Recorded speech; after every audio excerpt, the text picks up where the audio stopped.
സംസ്ഥാന പോലീസ് മേധാവി സ്ഥാനത്തേക്കുള്ള ചുരുക്കപ്പട്ടിക തയ്യാറാക്കി കേന്ദ്രം. നിതിൻ അഗർവാൾ, രവാഡ ചന്ദ്രശേഖർ, യോഗേഷ് ഗുപ്ത എന്നിവരാണ് UPSC തയ്യാറാക്കിയ പട്ടികയിൽ ഇടം നേടിയത്. ADGP MR അജിത് കുമാറും മനോജ് എബ്രഹാമും ഒഴിവാക്കപ്പെട്ടു. കേന്ദ്രം നൽകിയ 3 അംഗ പട്ടികയിൽ നിന്ന് മുഖ്യമന്ത്രി സംസ്ഥാന പോലീസ് മേധാവിയെ തീരുമാനിക്കും. നിലവിലെ പോലീസ് മേധാവി ദർവേഷ് സാഹിബ് ഈ മാസം 30-ന് വിരമിക്കുമ്പോൾ പകരം നിയമിക്കാൻ 6 പേരുടെ പട്ടികയാണ് കേന്ദ്രത്തിന് സംസ്ഥാന സർക്കാർ നൽകിയത്. ADGP MR അജിത് കുമാർ 6 പേരുടെ പാനലിൽ ഇടം നേടിയതോടെയാണ് DGP പട്ടികയിൽ ആകാംക്ഷ ജനിച്ചത്.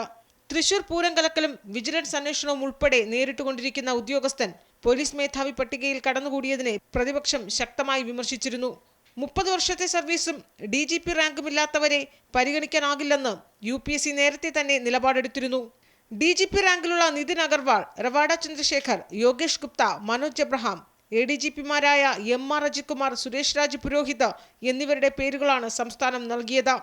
ഇന്ന് ഡൽഹിയിൽ ചേർന്ന UPSC യോഗത്തിലാണ് 3 പേരെ ഒഴിവാക്കി ചുരുക്കപ്പട്ടിക തയ്യാറാക്കിയത്.